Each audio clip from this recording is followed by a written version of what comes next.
बच्चों, तो अपना टॉपिक चल रहा है केमिकल बॉन्डिंग, है ना बेटा। हमने कल डिस्कस किया था डाइपोल मोमेंट, ठीक है। आज अपन डिस्कस करते हैं अट्रैक्शन फोर्स, ठीक है बेटा। आज अपन डिस्कस करेंगे वांडरवॉल अट्रैक्शन फोर्स। वेरी इंपॉर्टेंट चीजें आप पढ़ रहे हो ना, ये चीजें 12th बहुत ज्यादा काम आएगी। आपका कोई भी फ्रेंड जो 12th में हो, उसको एक बार आप पूछना कि पीरियोडिक और बॉन्डिंग की इंपॉर्टेंस क्या है, वो आपको बता देगा। अब आप बच्चे तो ऐसा सोच रहे हैं कि यार ये चैप्टर जल्दी खत्म होए, है ना। मतलब की टेंडेंसी ऐसा है कि जैसे आप 9-10 में फटाफट चैप्टर खत्म होए, ठीक है ना। तो आपको क्या करना है इसमें, इस चीज को ऐसे ना लें। समझ में आ रही बात? बोलो। आप इस चैप्टर को पॉजिटिवली लो तो आपको बहुत फायदा होने वाला है। और वैसे नेक्स्ट वीक में ये चैप्टर खत्म कर देंगे अब, क्योंकि मैंने आपका रिस्पॉन्स देख लिया। आप बड़े मतलब वैसे हो रहे हो कि चैप्टर में बहुत टाइम लग गया। अरे आगे टाइम नहीं लगेगा, लगते ही है, हर साल लगता है इसमें टाइम मेरे को, ठीक है ना। चलो बात करते हैं बच्चों। नेक्स्ट देखो,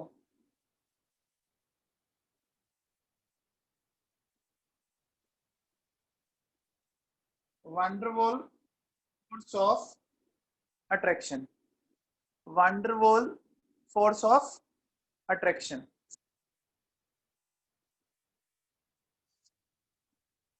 ठीक है बच्चों। हमने लिखा वांडरवॉल फोर्स ऑफ अट्रैक्शन, ठीक है।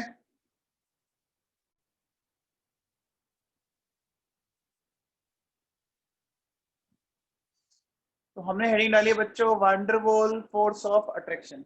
अब देखो, ये काफी इंपॉर्टेंट है और अप्लाइड इसका बहुत यूज आता है ना।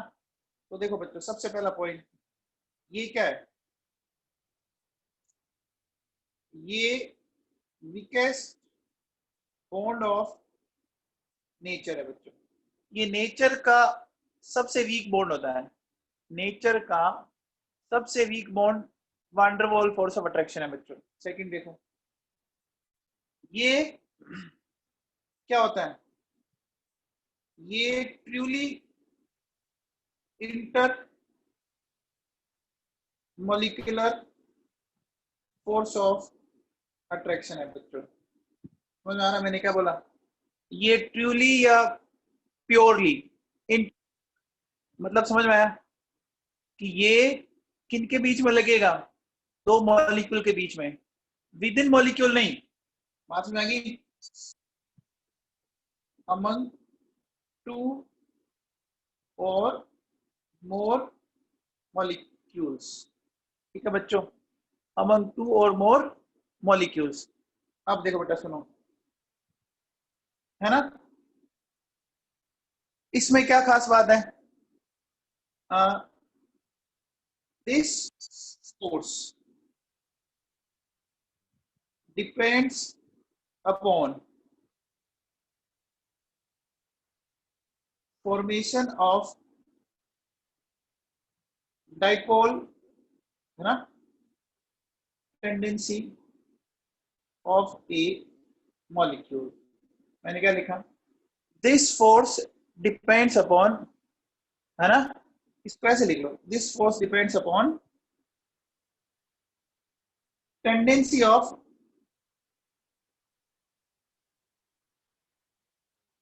डाइपोल फॉर्मेशन, ठीक है ना। ये फोर्स मेनली किस पे डिपेंड करता है? Tendency of dipole formation. अब ये डाइपोल फॉर्मेशन का मतलब समझता हूं, समझाता हूं बेटा, मुझे एक बार बताओ। देखो, डाइपोल का मतलब हमने सीखा भी था कि बेटा एक प्लस हो एक माइनस हो। अब मुझे जो थोड़ा ढंग से बताना, देखो बेटा, एक तो ये एटम है, ठीक है, और एक ये एटम है ना। अब मुझे एक चीज बताओ कि देखो, आपको पता होगा माइनस इलेक्ट्रॉन के कारण प्लस न्यूक्लियस के कारण। तो एक बात बताइए, इसका मतलब हमें इलेक्ट्रॉन और न्यूक्लियस को एक दूसरे के अपोजिट शिफ्ट करना है बच्चों। अब मुझे बताओ, थोड़ा दिमाग लगाओ कि ये शिफ्टिंग छोटे साइज में इजीली होगी या बड़े साइज में। देखो आप ऐसे सोचो, आपके पास एक छोटा सा बॉक्स है और दो बंदे खड़े हैं, ठीक है ना, और एक आपके पास ये इतना बड़ा बॉक्स है ना।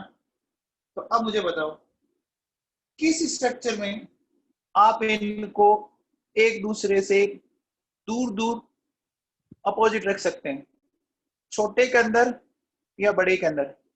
दिख रहा है ना बच्चों, जो बड़ा है उसके अंदर रख सकते हैं बच्चों, बोलो बेटा। अगर रूम बड़ा है तो एक साइड अपने कुछ चीज रख दी और दूसरी साइड अपने कुछ चीज रख दी। अरे समझ में आ गई बात, बोलो बच्चों, समझ में आ गया? भाई सोचो, रूम के इस साइड मैंने मिल्क रख दिया और इस साइड मान लीजिए मैंने दही रख दिया। दही समझ तो योगर्ट है ना। अब सोचो, अगर वो एकदम छोटा सा बॉक्स होता तो इधर मैं मिल्क रखूं, इधर मैं दही रखूं, दिक्कत हो सकती है ना बच्चों, बोलो बेटा। एकदम अगर पास पास में है तो मिल्क और दही के, दूध और दही के मिलने की प्रोबेबिलिटी है ना, खराब हो सकता है ना, ये बात में ही। तो मुझे बताओ, डाइपोल फॉर्मेशन की टेंडेंसी किस में ज्यादा होगी? डाइपोल फॉर्मेशन की टेंडेंसी किस में ज्यादा होगी? स्मॉलर वन और लार्जर वन? ये सबको समझ में आ गया? बोलो बच्चों, लार्जर में होगी डाइपोल की फॉर्मेशन की टेंडेंसी, ये सबको क्लियर है? तो अब देखो बेटा क्या बोलेंगे कि dipoles are easily form by larger atoms और मॉलिक्यूल्स। ये लाइन समझ में आई? ये लाइन समझ में आई? आगे बच्चों, ठीक है ना। तो अब मुझे एक बात बताओ, हम क्या बोलेंगे कि this tendency is known as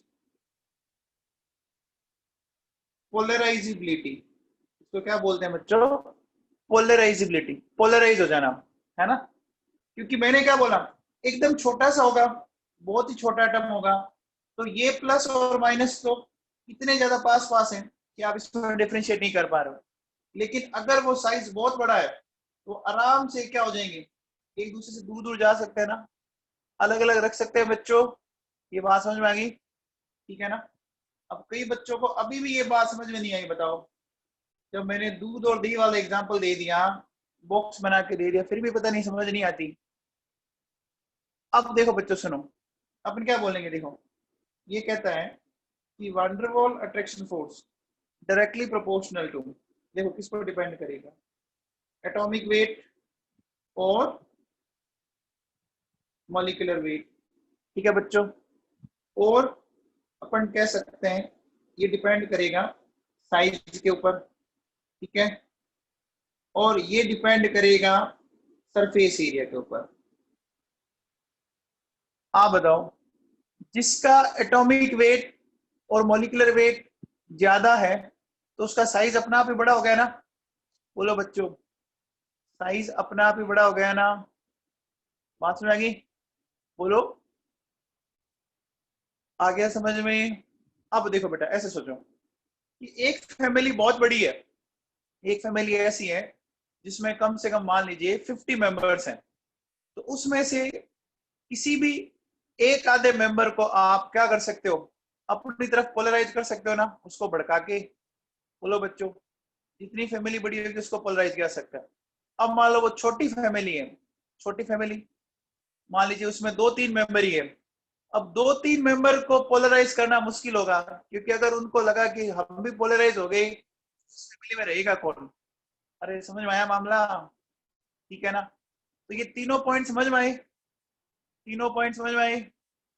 देव किशोर व्यास, तेरे को समझ में आया क्या?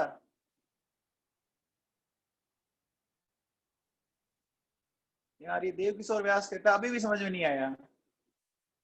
तू सुन रहा है या ऐसे ही मजे ले रहा है?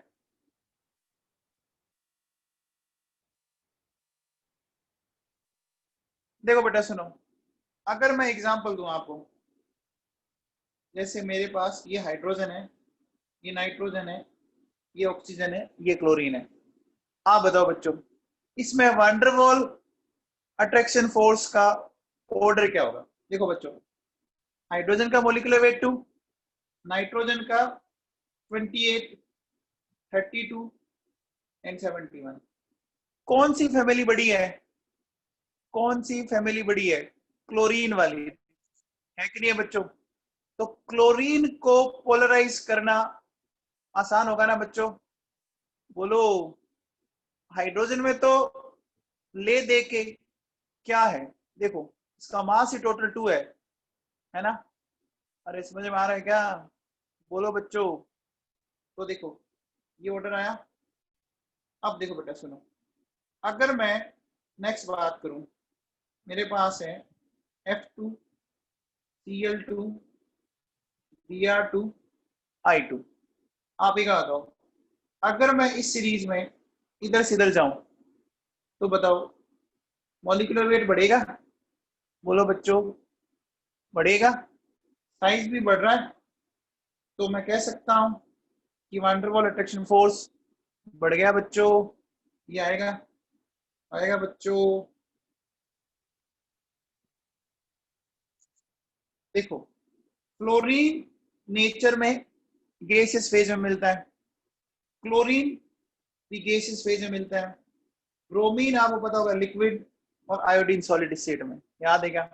आप देखो, जैसे जैसे मॉलिक्यूलर मास बढ़ा, है ना बच्चों, जैसे जैसे मॉलिक्यूलर मास बढ़ा, देखो फिजिकल स्टेट चेंज हो गई, होगी कि नहीं होगी? होगी ना बच्चों? अब बताओ नेक्स्ट। नेक्स्ट अगर मैं एग्जांपल ये लेता हूं, मेरे पास है helium, neon, organ, krypton, xenon, radon. बोलो बच्चों, अगर मैं हीलियम से रेडॉन की तरफ जा रहा हूं तो देखो बच्चों, इनका साइज क्या हो रहा है? बढ़ रहा है। इनका एटॉमिक वेट क्या हो रहा है? बढ़ रहा है ना बच्चों? तो बोलो अट्रैक्शन फोर्स बढ़ेगा, तो बॉइलिंग पॉइंट भी क्या होगा? बढ़ेगा बच्चों। बोलो बेटा, ये बात सबको समझ में आ गई? ये बात सबको समझ में आ गई बच्चों? अब देखो, ये बताओ बच्चों, मेरे पास एक नाइट्रोजन है, एक फॉस्फोरस है। तो नाइट्रोजन मिलता है ना? नाइट्रोजन मिलता है N2 की फॉर्म में, और फॉस्फोरस मिलता है P4 की फॉर्म में। देखो बच्चों, ये गैसियस फेज में, ये सॉलिड फेज में। रीजन समझो, नाइट्रोजन का मॉलिक्यूलर वेट आ रहा है 28, और इसका आ रहा है बच्चों 124। आप बताओ किस में वंडरवॉल अट्रैक्शन फोर्स ज्यादा होगा? बताओ बच्चों, P4 में होगा ना? होगा। अब बताओ, अगर मैं लेता हूं O2 और S8, ठीक है बच्चों, तो देखो O2 और S8 की बात करें, देखो इसका मॉलिक्यूलर वेट है 32 ग्राम पर मोल, इसका है, देखो बच्चों, 32 इंटू 8 यानी 256। किसमें ज्यादा होगा बच्चों? S8 में ज्यादा होगा। और S8 आपको सॉलिड स्टेट में मिलता है बच्चों। कुछ समझ में आया इन एग्जांपल से? कुछ समझ में आया?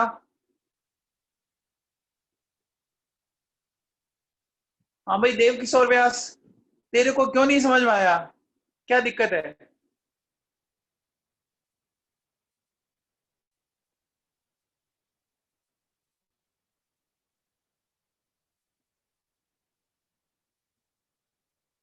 अरे देव किशोर व्यास, यार ये बच्चा ना पढ़ता लिखता तो है नहीं। देख, जितना छोटा साइज होगा उन इलेक्ट्रॉन पर न्यूक्लियस का अट्रैक्शन क्या होगा, ज्यादा होगा। अब अट्रैक्शन ज्यादा होगा तो उसको इधर उधर करने में मुश्किल होगी। समझ में आ रही है बात ये? अरे साइज, ये हम मत क्या कर, यस नो बोल, हटाइए हम। अब देख, ये साइज बड़ा है तो जितना बड़ा साइज होगा, अब मुझे बता क्या होगा, इन इलेक्ट्रॉन पर न्यूक्लियस का अट्रैक्शन क्या हो जाएगा, कम या ज्यादा? कम हो जाएगा, डिक्रीज होगा। तो क्या डाइपोल का फॉर्मेशन कर सकता हूं मैं, इलेक्ट्रॉन को एक साइड और न्यूक्लियस को एक साइड? अरे कर सकता हूं क्या?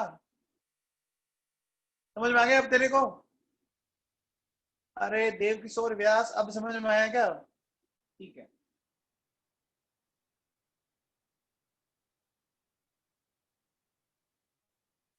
हाँ भैया, अब देखो नेक्स्ट। देखो बच्चों, मेरे पास एक तो ये स्ट्रक्चर है,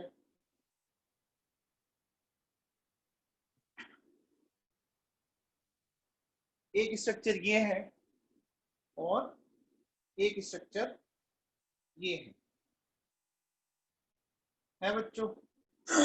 अब देखो बेटा, हमें इनके बॉइलिंग पॉइंट को कंपेयर करना है बच्चों। हमें इनके बॉइलिंग पॉइंट को कंपेयर करना है। तो बता सकते हैं कि किसका बॉइलिंग पॉइंट ज्यादा होगा? बोलो बच्चों। देखो, इसको समझने की कोशिश करना ढंग से। कैसे? देखो बच्चों सुनो, ये जो पहला मॉलिक्यूल दिख रहा है आपको, है ना, इस पहले मॉलिक्यूल को ध्यान से देखो। ये इस तरह से दिख रहा है, दिख रहा है बच्चों? दिख रहा है क्या? और जो लास्ट वाला मॉलिक्यूल है वो ऐसे दिख रहा है। तो किस तरह से दिख रहा है? दिख रहा है क्या देव किशोर व्यास? तेरे को दिख रहा है देव किशोर व्यास? ठीक है। अब एक बात बताओ बच्चों, अगर मैं ऐसा बोलूं कि देखो मेरे पास ये कुछ इस तरह से है,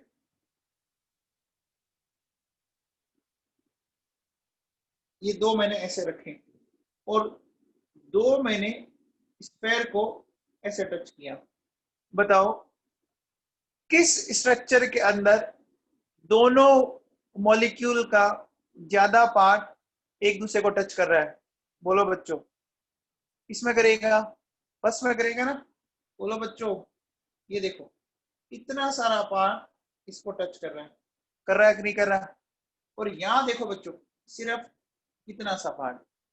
तो मुझे बताओ किसका सरफेस एरिया ज्यादा हुआ? किसका सरफेस एरिया ज्यादा हुआ? फर्स्ट वाले का हुआ ना? तो बताओ वंडरवॉल अट्रैक्शन फोर्स किसमें ज्यादा आया? वंडरवॉल अट्रैक्शन फोर्स किसमें ज्यादा आया बच्चों? फर्स्ट में आया। आ गया क्या? आ गया बच्चों? ये बात सबको समझ में आई? आप बताओ, अपन जब घर बनाते हैं तो ब्रिक्स काम में लेते हैं क्या? अरे ईंटें काम में आती है बच्चों? आप बताओ, ईंटें कैसी होती है? ईंटें स्फेरिकल होती है या रेक्टेंगुलर? रेक्टेंगुलर ही क्यों ली? बोलो बच्चों, कुबोइडल या रेक्टेंगुलर? है ना, कुबोइडल बोल सकते हैं वैसे तो। क्यों ली बताओ?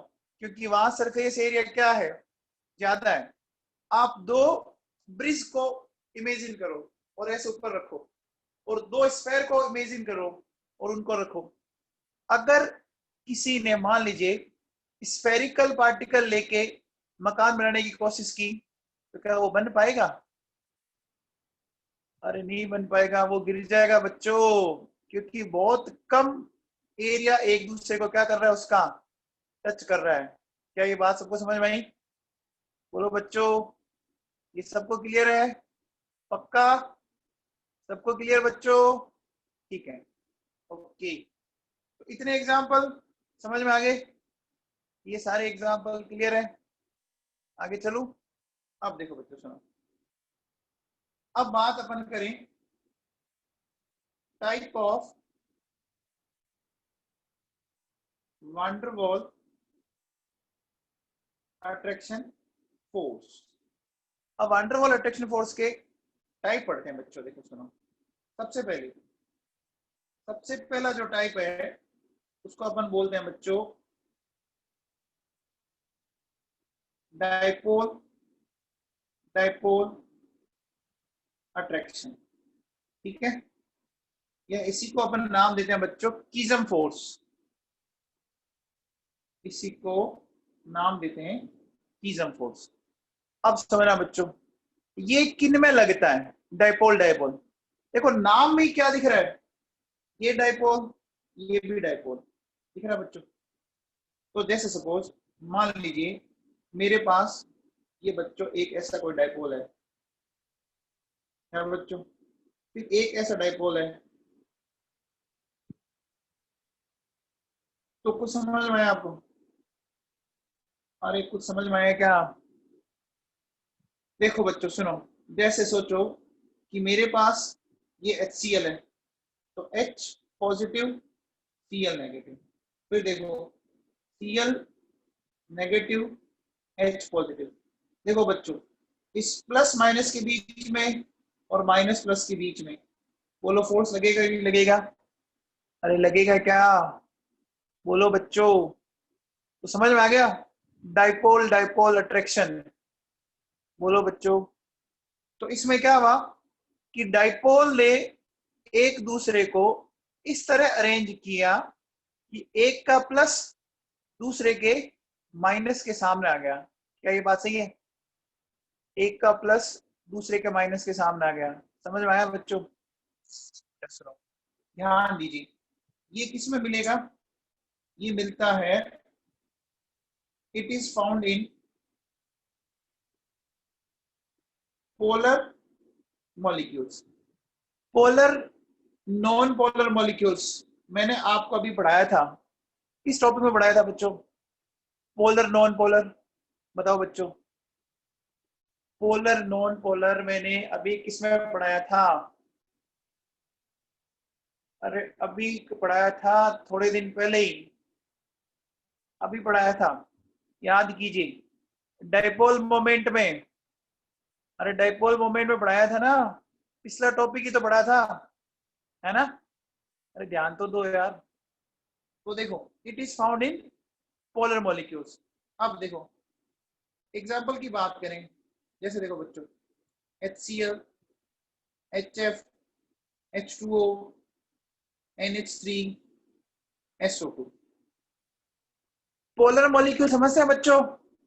पोलर का मतलब मैंने क्या बताया था कि जिनका म्यू 0 नहीं हो, है ना? ये टॉपिक पढ़ा चुका हूं बच्चों में, बोलो याद है? और जितना ज्यादा डेल्टा EN होगा, जितना ज्यादा डेल्टा EN होगा उसमें डाइपोल इजीली फॉर्म होता है बच्चों। आगे बात समझ में? बोलो ठीक है। अब देखो बच्चों सुनो, नेक्स्ट लेते हैं अपन डाइपोल इंड्यूस डाइपोल अट्रैक्शन, है ना? डाइपोल इंड्यूस डाइपोल, नाम से कुछ समझ में आ रहा है? देखो एक तो डाइपोल है और एक में इंड्यूस करना है ना? एक डाइपोल है और एक में डाइपोल इंड्यूस करना है। ऐसा समझो कि आपके मम्मी पापा डॉक्टर या इंजीनियर है, ठीक है? आपके मम्मी पापा या तो डॉक्टर है या इंजीनियर है, और वो आपको बनाना चाह रहे हैं, है ना? बात समझ में आ रही? तो वो आपको क्या करेंगे? वो इंड्यूस करते। अरे बात समझ में आई क्या? बोलो बेटा। आप में से कईयों के मम्मी पापा डॉक्टर इंजीनियर होंगे, तो वो आपको इंड्यूस करते हैं, मोटिवेट करते हैं बच्चों। क्या ये बात समझ में आई आप लोगों को? ठीक है, तो अब देखो बेटा सुनो, नाम से समझ में आ रहा है क्या मतलब, क्या हुआ कि ये किसके बीच में मिलेगा? It is found between polar and non polar molecule. ये बात सुनाई बच्चों, एक पोलर था एक नॉन पोलर था, मतलब समझो कैसे, जैसे देखो बच्चों ये ए है, इसका म्यू 0 नहीं है, प्लस ये बी है, इसका म्यू 0 है। तो जिसका म्यू 0 नहीं है वो तो बच्चों पोलर हो गया, और ये बच्चों क्या हो गया? नॉन पोलर हो गया। हो गया क्या? बोलो बच्चों। अब देखो बेटा, एग्जाम्पल समझते हैं अपन। जैसे देखो सुनो, अगर मैं बोलूं कि मेरे पास H2O है एंड CCl4 है, मेरे पास H2O है एंड CCl4 है।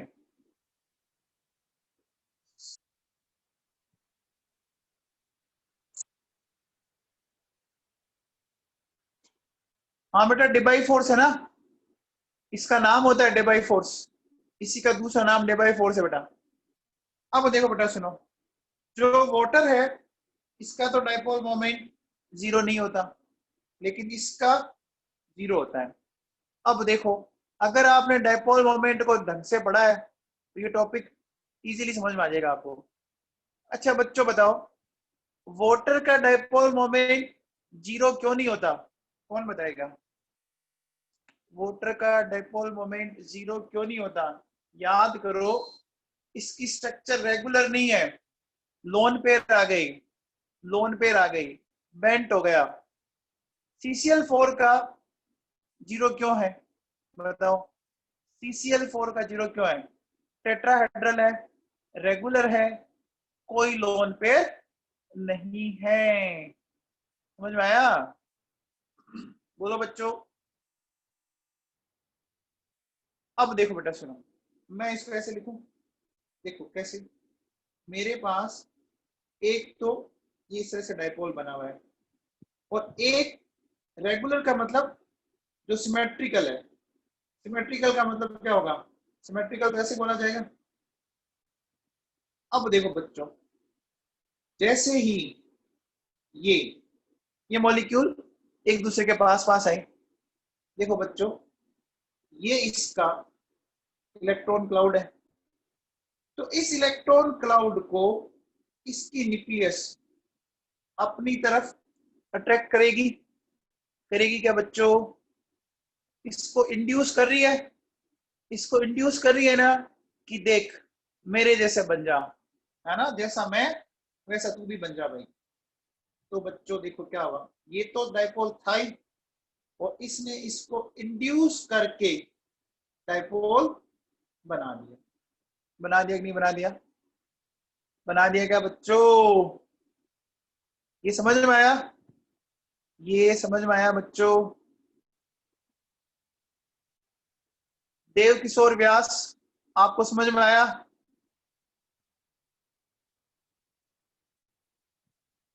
सबको समझ में आया बच्चों? ठीक है, चलो अब बताओ बच्चों मुझे, H2O, मान लीजिए मेरे पास कोई भी इनर्ट गैस है, helium, neon, organ, krypton, xenon, radon, बताओ इनके बीच में कौन सा फोर्स लगेगा? अरे बच्चों, एक एटम तो पोलर होता ही नहीं है ना, एक एटम तो पोलर होता ही नहीं है ना, उसको पोलराइज करना पड़ेगा ना, तो उसको इंड्यूस करना पड़ेगा बच्चों, है ना। तो देखो बच्चों, अपन कह सकते हैं वही जैसे ऊपर वाला डायग्राम है, तो अपन कहेंगे, बोलो बच्चों, कि solubility of inert gases, solubility of inert gases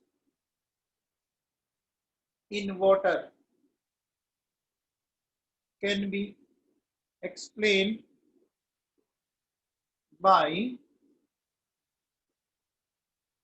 Debye force. समझ में आ गया?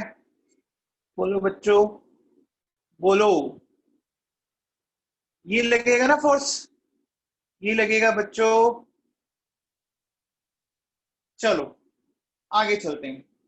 अब देखो बच्चों क्या है, instant dipole induce dipole attraction. इसी का दूसरा नाम होता है बच्चों लंदन फोर्स। इसी का ही एक नाम और होता है बच्चों डिस्पर्जन फोर्स। ये फोर्स है ना 12th में बहुत ही ज्यादा काम आता है, इंस्टेंट डाइपोल इंड्यूस डाइपोल। नाम में कुछ समझ में आ रहा है? देखो बेटा सुनो, दो ऐसे बच्चे हैं जो अभी मेडिकल और इंजीनियरिंग की तैयारी कर रहे हैं, यानी ना तो वो कोई डॉक्टर है ना कोई इंजीनियर है ना। अब उसमें से एक बच्चे को ना खतरनाक वाला रोग लगा कि भैया मुझे तो डॉक्टर बनना है ना। तो वो इंस्टेंट उसके दिमाग में आई कि भैया मुझे अब ये करना है, मेरा करियर ऐसे सेटल करना है। तो वो क्या करता है, वो अपने फ्रेंड को भी उसी के लिए क्या करेगा, मोटिवेट करेगा ना। बोलो बच्चों, अरे समझ में आया? आप में से कई ऐसे फ्रेंड होंगे ना, जैसे आप और आपका फ्रेंड, मान लीजिए आप में बहुत एनर्जी है, आपको लगता है कि भैया मैं डॉक्टर बनूंगा या मैं इंजीनियर बनूंगा, तो आप अपने अच्छे फ्रेंड को भी उसी काम के लिए, बोलो बेटा, प्यार करते हो ना। तो आप भी उसी टाइम डाइपोल बने और उसको बनाने की कोशिश करोगे, करते हो ना। ये समझ में आई बात? तो इसका मतलब दोनों मॉलिक्यूल अभी कैसे हैं, अभी कैसे हैं, पोलर या नॉन पोलर? अभी कैसे हैं दोनों, पोलर नॉन पोलर? दोनों नॉन पोलर है बच्चों, दोनों नॉन पोलर हैं। तो देखो ये किसके बीच में पाया जाता है, it is found between two non polar molecules and atoms of inert gases। कैसे समझाते हैं आपको, ध्यान से सुनो बच्चों। देखो सपोज ये दो एटम है बच्चों, या दो मॉलिक्यूल मान लो, ठीक है, इस तरह से लिया मैंने। अब जैसे ही ये दो एटम एक दूसरे के आसपास आएंगे, तो बोलो बच्चों ये एक दूसरे को इन्फ्लुएंस करेंगे, करेंगे क्या, करेंगे बच्चों? देखो कैसे करेंगे, इसकी न्यूक्लियस इसके इलेक्ट्रॉनों को अपनी ओर खींचेगी, खींचेगी क्या? तो बताओ, फिर इसकी न्यूक्लियस इसके इलेक्ट्रॉनों को खींचेगी कि नहीं खींचेगी? बोलो बच्चों, खींचेगी ना, होता ही है ये तो। बोलो बच्चों, समझ में आया? तो मुझे बताओ, दोनों पहले डाइपोल नहीं थे लेकिन अब डाइपोल बन जाएंगे। मान लो इसी टाइम में ये ऐसी पिक्चर आई, ये प्लस ये माइनस, तो इधर क्या आ जाएगा, ये माइनस और ये प्लस। क्या समझ में आया? बोलो बच्चों, दोनों में इंडक्शन हुआ, बोलो, ये बात सुनाएंगी पक्का? अब बताओ, जैसे अगर मैं आपसे पूछूं कि मेरे पास ये एक मीथेन का मॉलिक्यूल है और ये एक मीथेन का मॉलिक्यूल है, तो रिया सहगल मीथेन के दो मॉलिक्यूल के बीच कौन सा फोर्स लगेगा बेटा? रिया सहगल, क्लास में है आप? रिया सहगल क्लास में हो बेटा आप?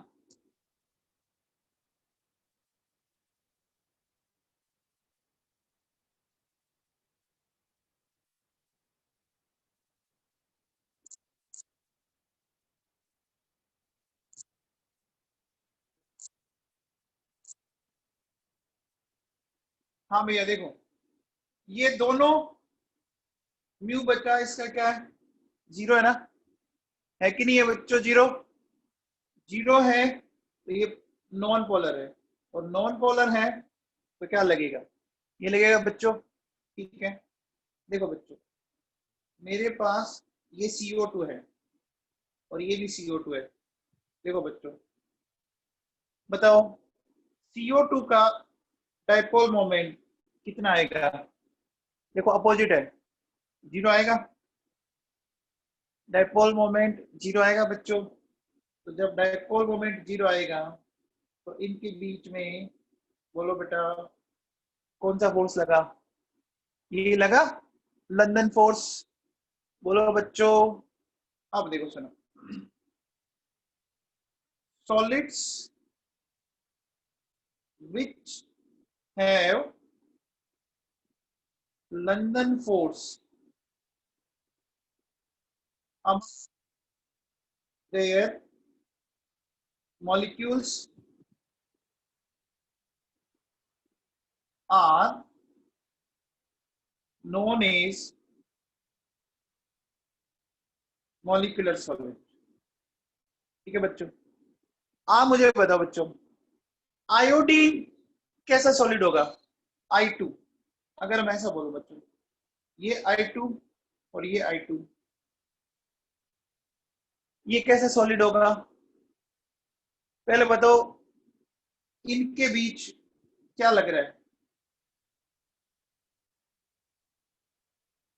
लंदन फोर्स लग रहा है, तो मॉलिक्यूलर सॉलिड हुआ, हुआ बच्चों, हुआ क्या,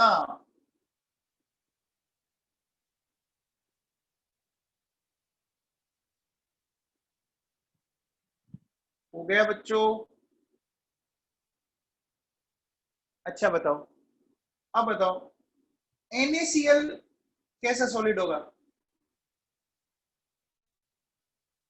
लंदन फोर्स बेटा साइंटिस्ट का नेम है, लंदन साइंटिस्ट का नेम है, याद करो, ये आयोनिक सॉलिड है, ये बच्चों आयनिक सॉलिड है बच्चों, ये कैसा सॉलिड है, ये आयोनिक सॉलिड है, आयन से जो बनता है उसको अपन आयनिक सॉलिड बोलते हैं। तो मॉलिक्यूलर सॉलिड समझ में आ गया बच्चों, मॉलिक्यूलर सॉलिड समझ में आ गया। अब देखो बेटा सुनो, क्या बोलेंगे, it is weakest force of nature.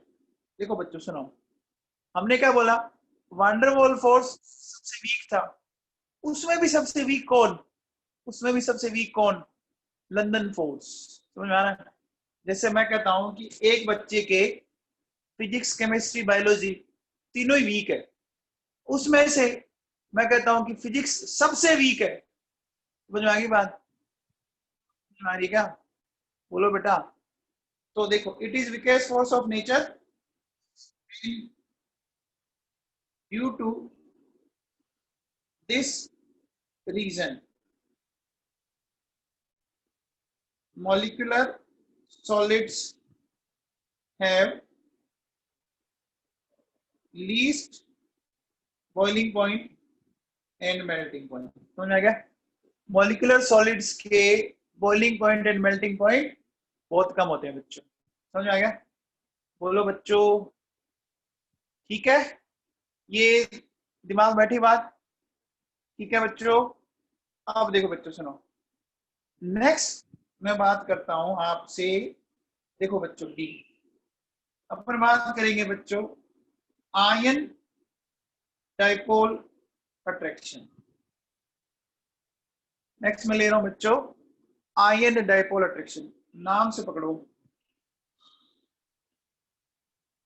देखो ये किसमें लगेगा, between ion and polar molecules लगेगा बच्चों।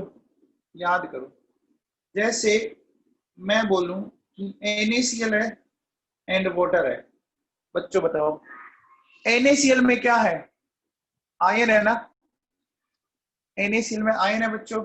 देखो ये Na+ आयन है, इसको याद करो वाटर के मॉलिक्यूल इस तरह से बोलो सराउंड करते थे क्या? याद है क्या? वाटर के मॉलिक्यूल ने इस तरह से सराउंड किया था बच्चों, है ना? ये मैंने कहाँ पढ़ाया था? ये मैंने आपको आयनिक कंपाउंड की सोलिबिलिटी में पढ़ाया था, याद है? अब देखो बेटा सुनो, जैसे मान लो मेरे पास ये Cl माइनस है, तो देखो इधर प्लस माइनस, बोलो बच्चों समझ में आ गया? आयन डाइपोल अट्रैक्शन समझ में आ गया क्या सबको? ठीक है बेटा। अब देखो बच्चों सुनो, नेक्स्ट नेक्स्ट बात करते हैं अपन ion induce dipole attraction. Ion induce dipole attraction, ध्यान से सुनना, देखो नाम से पता लग रहा है, एक होगा ion and non polar molecule, ठीक है? आयन एंड नॉन पोलर समझते हैं। देखो बच्चों देखो मेरे पास ये I माइनस है और ये I2 है बच्चों? ये I माइनस इस मॉलिक्यूल, देखो बच्चों ये, तो मुझे ये बताओ कि इस नेगेटिव जो चार्ज है, ये नेगेटिव चार्ज इसके इलेक्ट्रॉन को धक्का देगा ना, अरे रिपेल करेगा ना, और किसको अपनी ओर अट्रैक्ट करेगा? किसको अपनी ओर अट्रैक्ट करेगा? न्यूक्लियस को। तो बेटा ऐसा कुछ हो जाएगा क्या? देखो क्या हुआ कि न्यूक्लियस को अपनी तरफ अट्रैक्ट कर लिया और इलेक्ट्रॉन को दूसरी तरफ फेंक दिया। आप देखो बच्चों ये आयन था और उसमें इंड्यूस कर दिया, बोलो बच्चों आयन था और उसमें इंड्यूस कर दिया, बोलो क्या ये पिक्चर समझ में आई आप लोगों को? आगे अब देखो बच्चों सुनो, अगर मैं बात करूं, देखो क्या हो गया फिर जब इनमें अट्रैक्शन लगा तो ये बन गया I3 माइनस बन गया। अब मुझे बताओ अगर मैं ऐसा बोलूं कि ease of formation of poly halide ion, देखो बच्चों F3 minus one, Cl3 minus one, Br3 minus one और I3 माइनस वन, बताओ कौन सा आयन इजीली बनेगा? बताओ बच्चों किसको पोलराइज करना इजी होगा, I2 को या F2 को? I2 को ना, साइज बड़ा है ना बच्चों, किसको पोलराइज करना इजी होगा? आयोडीन को ना, साइज किसका बड़ा है, F2 का या I2 का? बोलो बच्चों F2 का और I2 का किसका बड़ा है? I2 का ना, ये होगा बच्चों। ये बात समझ में आई क्या? समझ में आ गया बच्चों? Ease of formation. अब देखो बच्चों अगर है ना इसको आप ऐसे समझते F3 माइनस, इसका तो बच्चों एग्जिस्टेंस हो ही नहीं सकता। मुझे बात दो बच्चों, ये नेगेटिव वाला इसको अपने इलेक्ट्रॉन एक तरह से दे रहा है, तो इलेक्ट्रॉन को लेने के लिए खाली जगह होनी चाहिए ना, इलेक्ट्रॉन को लेने के लिए खाली जगह होनी चाहिए ना? हाँ मुझे बताओ। देखो बच्चों फ्लोरीन सेकंड पीरियड एलिमेंट है बच्चों? है बच्चों फ्लोरीन? तो इसके पास क्या होगा? No empty D orbital. क्या फ्लोरीन के पास एम्प्टी डी ऑर्बिटल होता है क्या? होता है क्या बच्चों? सेकंड पीरियड में तो कभी होता ही नहीं। तो जब होगा ही नहीं तो क्या वो इलेक्ट्रॉन ले पाएगा?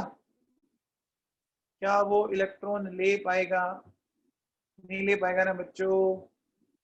ये समझ में आ गया क्या सबको? बोलो बेटा। तो समझ में आया बच्चों? कि F3 माइनस का कोई एग्जिस्टेंस नहीं है। क्लियर है क्या? क्लियर है बच्चों? ठीक है, पक्का कंफर्म सबको? ठीक है बच्चों, देखो सुनो, अब बेटा अपन बात करते हैं order of strength of van der वाल अट्रैक्शन फोर्स। अच्छा एक चीज और सुनो, ये जो बच्चों लास्ट दो है ना जो मैंने पढ़ाए, इसको है ना एनसीईआरटी वान डेर वाल में इंक्लूड नहीं करती है। एनसीईआरटी वान डेर वाल में सिर्फ दो को इंक्लूड, सॉरी तीन को इंक्लूड करती है। तो एनसीईआरटी के अकॉर्डिंग हमें आंसर अगर पूछे कि टाइप ऑफ वान डेर वाल अट्रैक्शन फोर्स, तो हमें तीन ही बताना है बच्चों। ये एनसीईआरटी ने तीन ही बता रखे हैं, ठीक है ना? अरे समझ ली मेरी बात? एनसीईआरटी के अकॉर्डिंग ये आंसर करेंगे हम, ठीक है ना? अब देखो बच्चों, अगर अपन ऑर्डर की बात करें तो ऑर्डर देखो बच्चों क्या है, सबसे स्ट्रॉन्ग जो पड़ता है वो पड़ता है, देखो बच्चों कौन सा सबसे स्ट्रॉन्ग पड़ता है, स्पाइन डाइपोल अट्रैक्शन, फिर डाइपोल डाइपोल, फिर पड़ता है बच्चों देखो आयन इंड्यूस डाइपोल, फिर पड़ता है डाइपोल इंड्यूस डाइपोल, ठीक है? एंड देन आपका सबसे लास्ट में जो आएगा वो कौन सा आएगा? इंस्टेंट डाइपोल इंड्यूस डाइपोल, ठीक है बच्चों? तो इस ऑर्डर में देखो सबसे लास्ट में कौन सा आया बताओ बच्चों?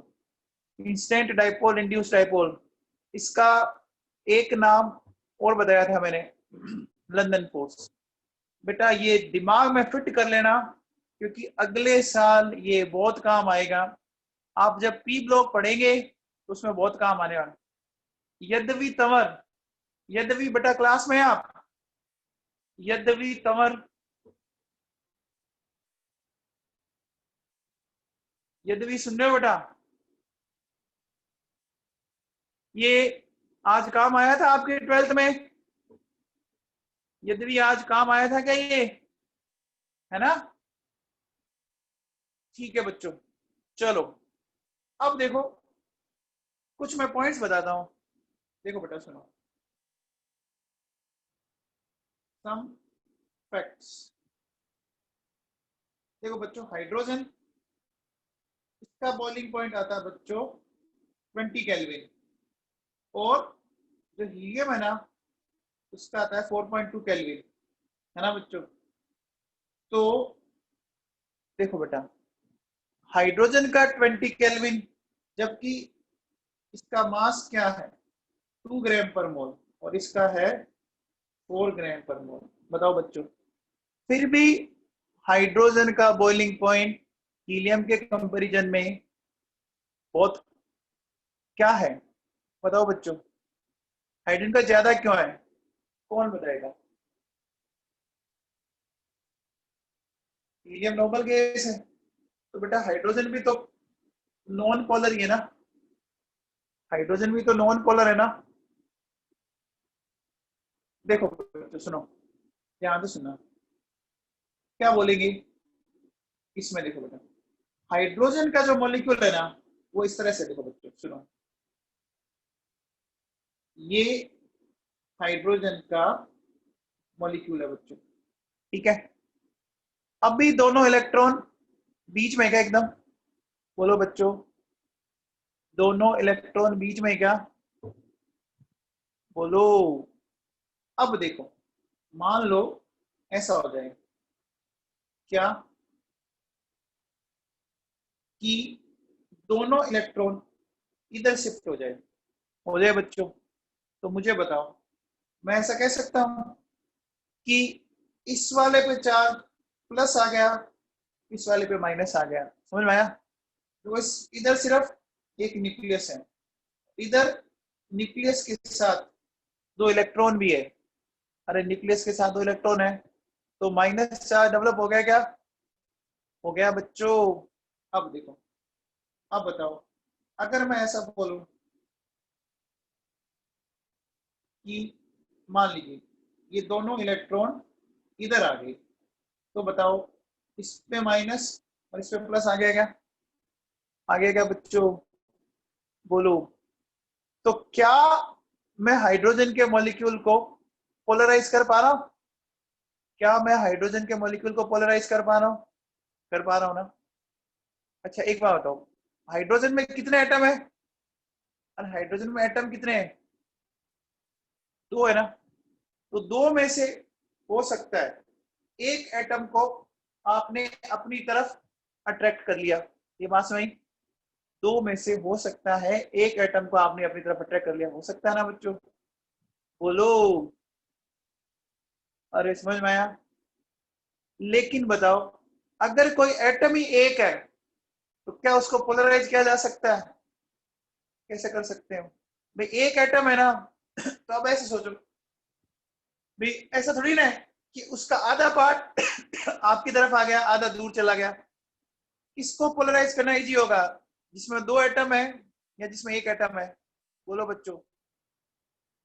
अरे 2 में से तो एक को खींचा जा सकता है ना अपनी तरफ, लेकिन जिसमें एटम ही एक है ऐसा तो है नहीं कि आधा अपनी तरफ खींच ले आधा उधर रहने दे। अरे समझ में आ रहा है? तो बताओ किसकी पोलराइजिबिलिटी ज्यादा है, H2 की या हीलियम की? बताओ बच्चों, किसकी पोलराइजिबिलिटी ज्यादा है? H2 की। पोलराइजिबिलिटी का मतलब डाइपोल का फॉर्मेशन इजीली किसने किया? H2 ने किया। बोलो बच्चों, किया क्या? तो देखो इसका बॉइलिंग पॉइंट ज्यादा आ रहा है। आ रहा है क्या? ये समझ में आया बच्चों? ये सबको समझ में आया? बोलो बेटा, आ गया क्या? ठीक है। अब देखो बेटा सुनो, अपन क्या कह सकते हैं कि डाई एटॉमिक और poly atomic molecule can be polarized easily in comparison to monoatomic atoms। बोलो बच्चों, ये लाइन समझ में आई? ये लाइन समझ में आ गई बच्चों?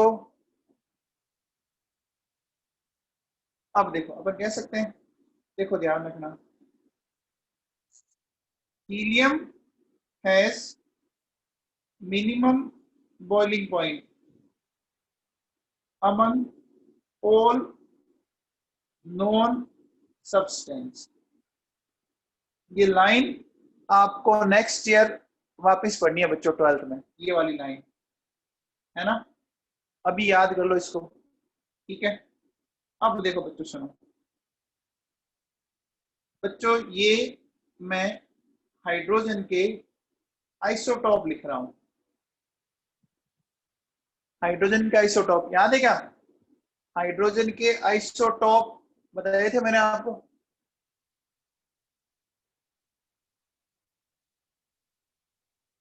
बताए थे। बताओ किसका बॉइलिंग पॉइंट ज्यादा होगा? नेहा दादीच, नेहा दादी सुन रही है?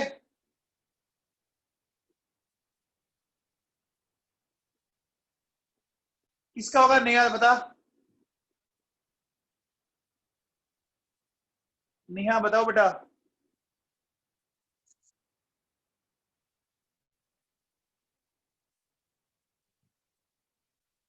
अरे नेहा आंसर दे।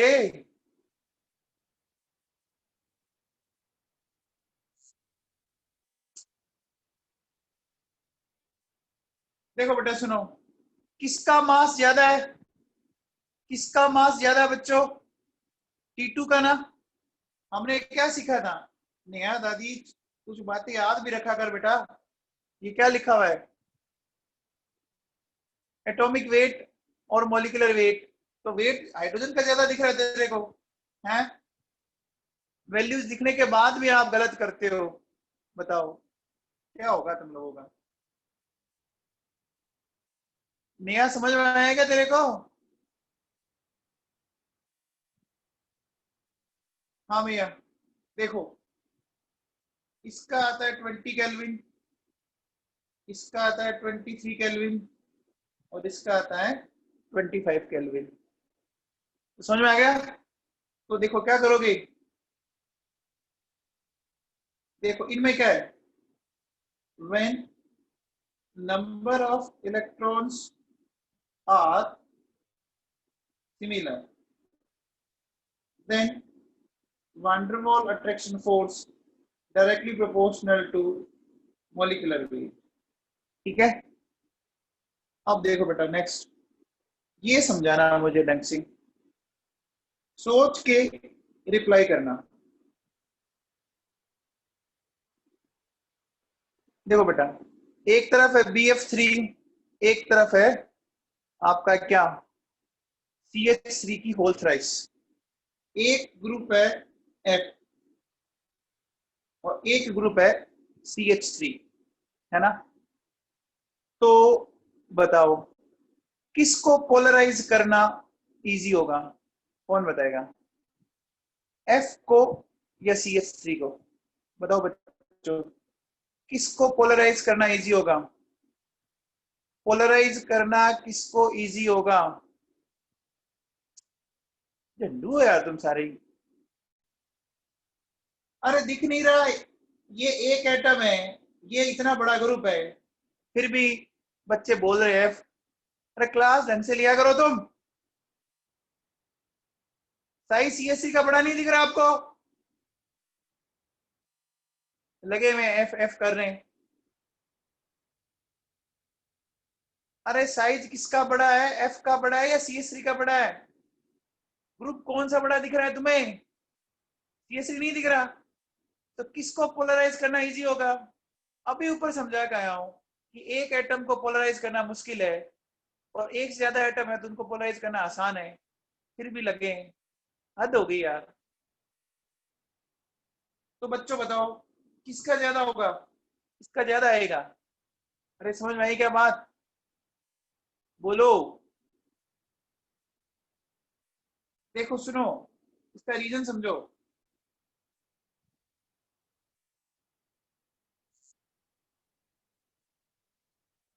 पोलराइजिबिलिटी किसकी ज्यादा है?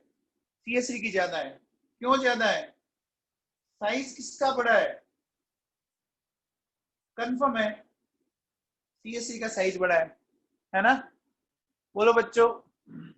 अब देखो, अब आप में से कई बच्चों को ये भी लग रहा होगा कि सर देखो मॉलिक्यूलर वेट BF3 का ज्यादा है। एग्री हूं मैं आपकी इस बात से, इस बात से मैं एकदम अच्छे से एग्री हूं, कोई दिक्कत नहीं है। लेकिन एक बात बताओ बच्चों, ये जो BF3 का मॉलिक्यूल है, आप बताओ BF3 के मॉलिक्यूल को ध्यान से सुनना, फ्लोरीन की EN पूरी पीरियोडिक टेबल में सबसे ज्यादा है क्या? अरे फ्लोरीन की है बच्चों, तो इलेक्ट्रॉन को अपनी तरफ खींच के रखेगा क्या? रखेगा क्या? तो जब रखेगा तो यहाँ क्या डेवलप हो गया? नेगेटिव चार्ज हो गया।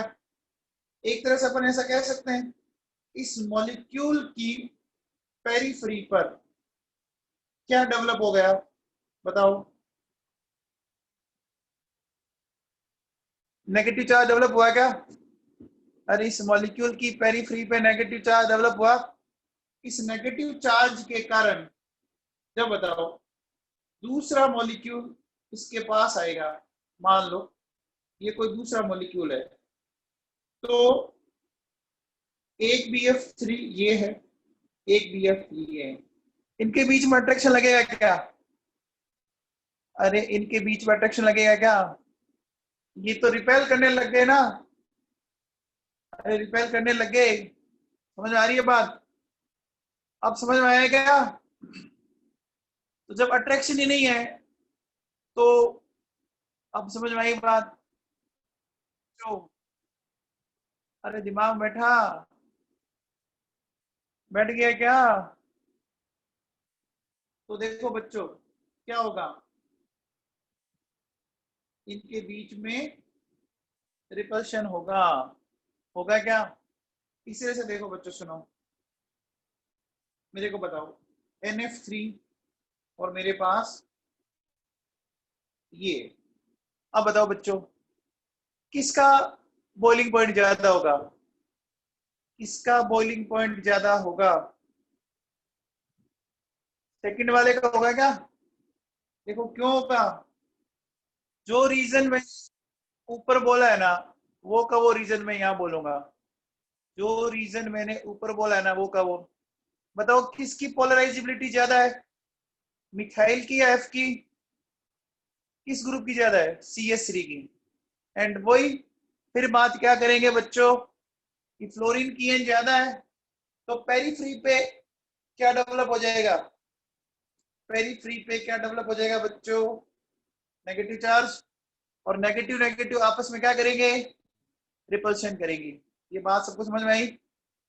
फिर देखो बच्चों सुनो, C5H12 एंड C5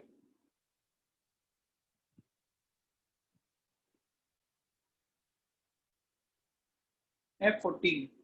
अब बताओ बच्चों किसका ज्यादा होगा? सोच के बताना। देखो इसका ज्यादा है। रीजन समझ में आया? रीजन समझ में आया? एक मिनट बेटा, दोनों में इक्वल करने थे नंबर, अलग हो गए बच्चों। ऐसा क्यों? देखो फ्लोरीन की ईएन बहुत ज्यादा है, तो इलेक्ट्रॉन को क्या करेगा? इलेक्ट्रॉन को अट्रैक्ट करके कहाँ इकट्ठा कर देगा? पेरीफ्री पर कर देगा क्या बच्चों? बोलो बच्चों। इनके पेरीफ्री पर इकट्ठा करते ही इनके बीच में क्या होगा? रिपल्शन होने लग जाएगा। ये समझ में आए क्या? लास्ट 3 एग्जाम्पल का रीजन, CDE का रीजन समझ में आया क्या? मोलिकुलर वेट के बजाय इसमें फंडा अलग लग रहा है ना? मोलिकुलर वेट के बजाय इसमें फंडा अलग लग रहा है। इसीलिए देखो मैंने ऊपर क्या लिखा है, मैंने सम फैक्ट्स लिखा था। लिखा था, बोलो बच्चों। क्लियर है सबको? तो वांडरवॉल फोर्स समझ में आ गया? वांडरवॉल फोर्स ऑफ अट्रैक्शन सबको क्लियर है? ठीक है बेटा। तो अब देखो बेटा, हम